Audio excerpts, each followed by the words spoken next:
कितनी अजीब बात है। पूरी जिंदगी इंसान किसी न किसी के पीछे भागता रहता है।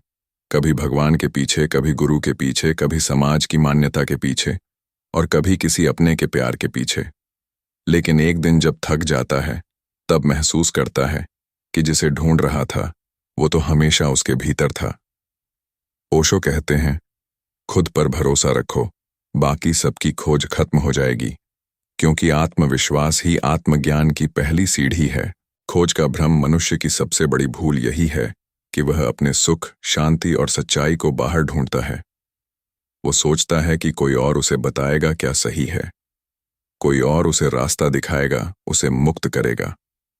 ओशो कहते हैं, तुम्हारे भीतर ही वह दीपक जल रहा है जो हर अंधकार को मिटा सकता है, लेकिन तुम दूसरों के हाथों में दिया ढूंढते फिरते हो। जब तक तुम दूसरों की आंखों से खुद को देखोगे, तुम कभी खुद को पहचान नहीं पाओगे।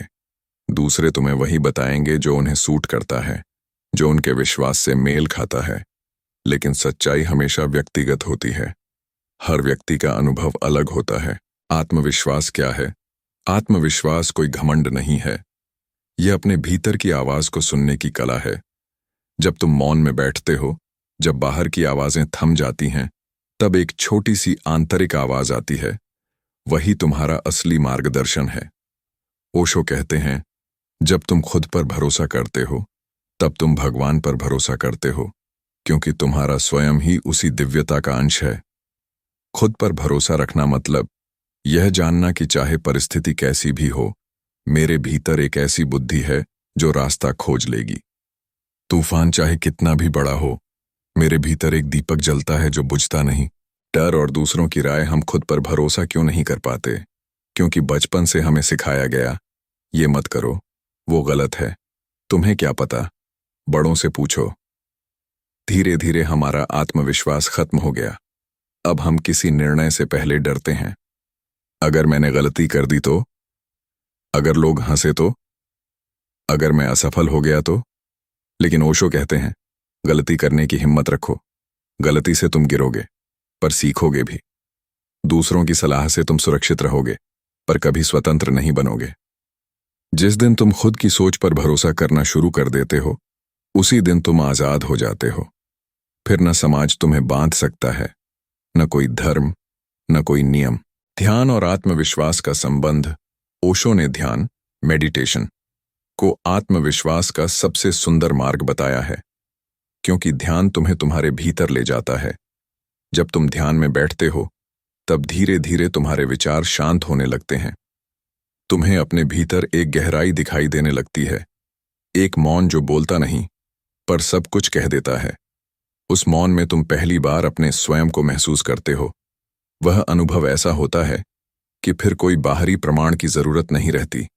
तुम्हें किसी गुरु की, किसी किताब की, किसी प्रमाण की आवश्यकता नहीं होती, क्योंकि तुम्हें स्वयं का अनुभव हो चुका होता है। ओशो कहते हैं, ध्यान वह द्वार है जिससे तुम खुद से मिल सकते हो, और जब तुम खुद से मिल जाते हो, तब सारा भय, सारा संदेह मिट जाता है। अध्याय 5, समाज की जंजीरें। समाज हमेशा चाहता है कि तुम खुद पर भरोसा न करो, क्योंकि अगर तुम खुद पर भरोसा करोगे तो तुम आजाद हो जाओगे।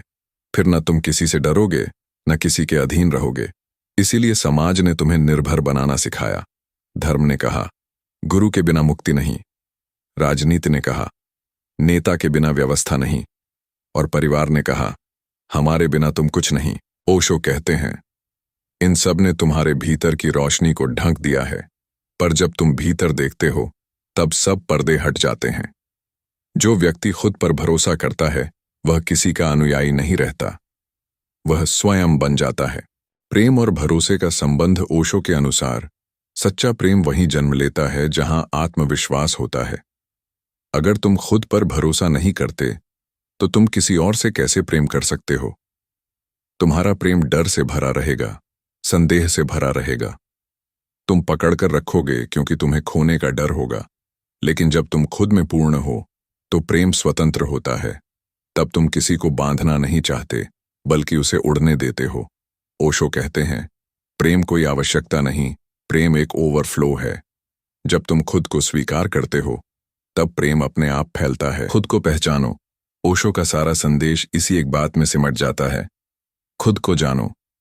खुद को जानना मतलब यह समझना कि तुम वही नहीं हो जो लोग कहते हैं, तुम वही नहीं हो जो आईने में दिखता है, तुम उससे